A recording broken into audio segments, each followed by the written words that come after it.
Connect back to the power source. I want the power to always be on. I want you to have power in prayer because that makes it effective. Let's bow. Most gracious and heavenly Father, God, we do thank you. We thank you first and foremost because of who you are. Your character exceeds all others. We are so grateful for your grace. Lord, you don't even allow us in many instances to be frustrated, but you take care of so much that we couldn't do with all human strength, and we call that your grace. It is more than sufficient for us. Your strength is made perfect, or our strength is made perfect, because when we are weak, we look to you and you are strong. Your word reminds us that we don't have to be anxious for anything, but in everything by prayer, supplication, with thanksgiving. If we would make our requests known unto you, you would give us your peace. You said we've got confidence. That's what your word says, in that you hear us. And if we know that you hear us, we know we have the petitions in which we've asked.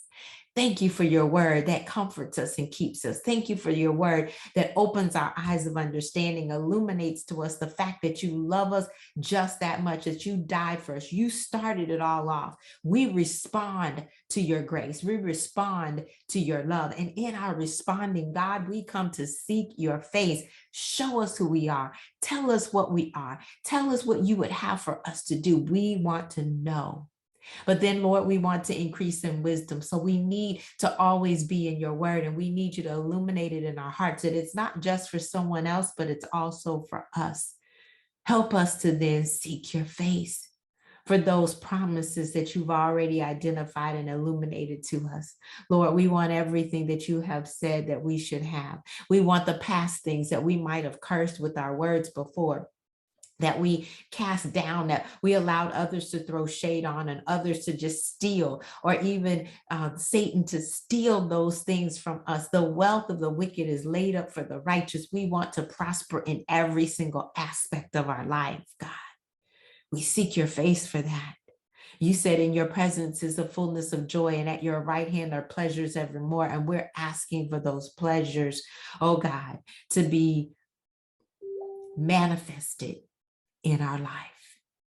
And then lastly, God, help us to speak boldly what your word says. Help us to confess and hold on to our profession of faith, that we believe your word. We believe what you said. And even if we don't see it coming to pass as of yet, we know that you are still working. If you're not done, we know that you're still working on it on our behalf, because you want something good to come out of it. You give us a hope and expectation of something good that is going to then be the final place.